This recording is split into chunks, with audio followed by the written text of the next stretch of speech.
A God Who Dances, Chapter 1. The Advent of Lord Krishna. Said King Parikshit, Sukadev, you've now described for me the sun god and the moon god and their splendid dynasties. The moon god's line, great sage, includes the Yadu family, the dynasty of Krishna. Would you speak about him, please? Who wouldn't want to hear about these pastimes of the Lord? Just those, I think, bewildered, broken-hearted, so bored they choose to merge into the void, committing suicide, or spend their lives as butchers, selling gristle, flesh, and hide. Lord Krishna saved my grandfather Arjuna in the war. Lord Krishna saved my mother and allowed me to be born. Lord Krishna is the universe, yet lives within our hearts. I have so many questions about Krishna. Where to start? Why did the Lord leave Vasudeva and live in Nanda's home? Why did he kill King Kamsa and usurp Mathura's throne, when Kamsa, after all, was Krishna's king and relative? And why did Krishna later shift to Dwaraka to live? Lord Krishna has an endless form of bliss, I understand, yet he lived with his family like any common man. Did he live long in Dwaraka, an often wedded groom? Why was his brother born out of another mother's womb? O Master, you know everything of Krishna, do you not? Please clarify these mysteries and others I forgot. My vow to fast from food and drink will surely make me weak unless I drink the Krishna nectar flowing as you speak. The vastly learned Shukadev Goswami said, Your urge to hear of Krishna makes you best among all kings. Just as the touch of Ganga water purifies all things, the person who inquires of Krishna cleans the atmosphere for he who gives the answers and for everyone who hears. At one time, Mother Earth was overburdened by the weight of armies ruled by godless kings who thrived on greed and hate. So Earth assumed the body of a cow in desperation and told the senior god, Brahma, about her situation. Brahma, Shiva, and all the gods, distressed by Earth's report, at once went off to Vishnu's world, their ultimate resort. Arriving at the milk ocean whereon the Lord resides, they worshipped him with heartfelt hymns until the Lord replied, I've been aware of Earth's misfortune. Listen well to me. Lord Krishna soon shall grace Earth's famous Yadu dynasty. His older brother Balaram shall join the Lord as well, and all you gods and all your wives should do the same yourselves. My power to bewilder, Yogamaya, who can cast a spell of deep illusion over all who cross her path, shall also join the entourage of Krishna when he comes. Now go, prepare yourselves for birth among the Yadu sons.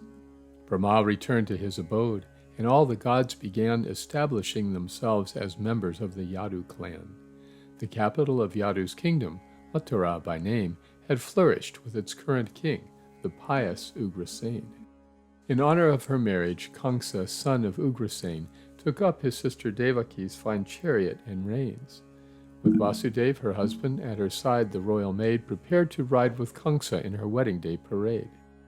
Her dowry featured elephants with garlands made of gold, 400 soldiers riding golden chariots patrolled, 200 lovely bridesmaids, 15,000 jeweled steeds. With pride, all tried to please the bride and satisfy her needs. Sweet music filled the air as Kamsa drove the bride and groom. Then, suddenly, an unembodied voice proclaimed his doom.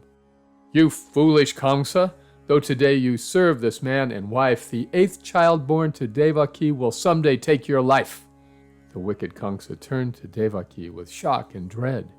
His sword in hand, he snatched her hair and roared, Off with her head! The tactful Vasudeva saw this and, holding Kamsa's arm, addressed his angry in-law without showing his alarm.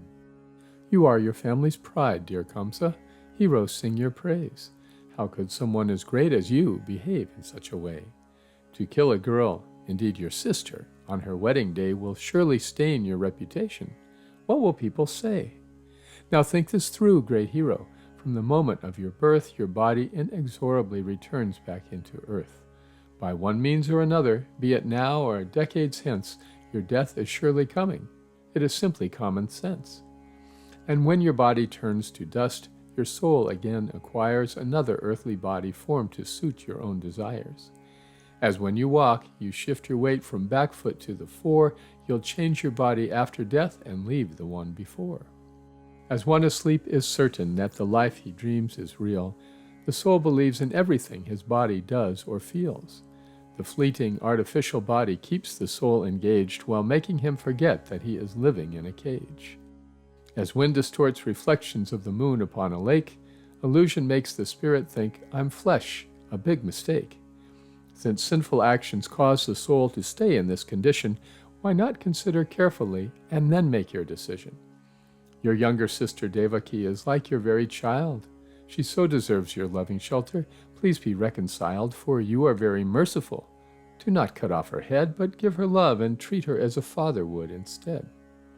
Because of his demonic nature, Kamsa felt disdain about the tax for sinful acts that Vasudeva explained. As Vasudeva saw Kamsa pulling back his sister's head, he came up with another plan. Within himself he said, "When circumstances threaten one's existence or one's wife, one must use any method to avoid the loss of life.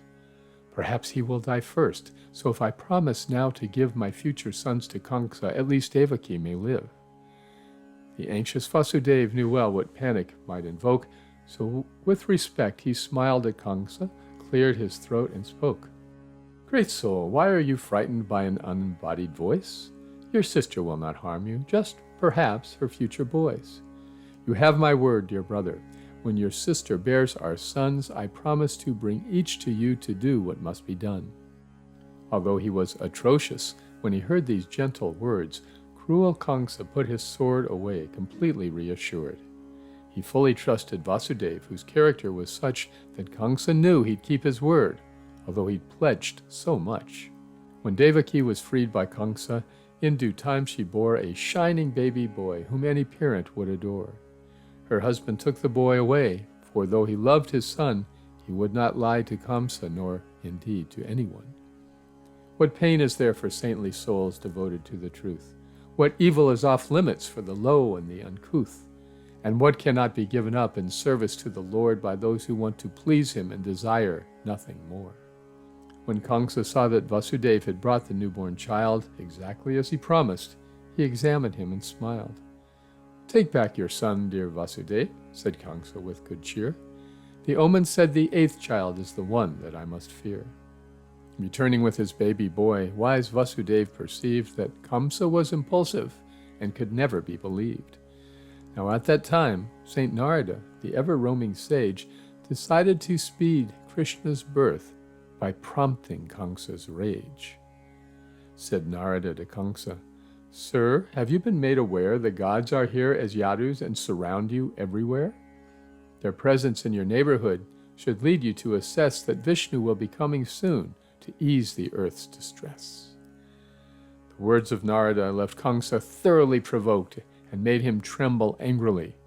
Again the mystic spoke. "In your last life you also practiced wickedness and sin. Lord Vishnu killed you then, and now it seems he will again." As Narada departed, Kamsa fumed and set his mind. "Just see," he thought, "what happens when a man tries to be kind." He killed Devaki's baby, and along with Ugrasen, put her and Vasudeva in jail and hailed his new domain. Now Vasudeva and Devaki could see the only hope would come as their 8th child, as said in Kamsa's horoscope.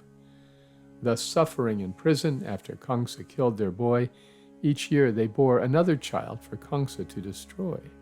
What crime is too outrageous for a person who intends to please his flesh while caring less for family or friends?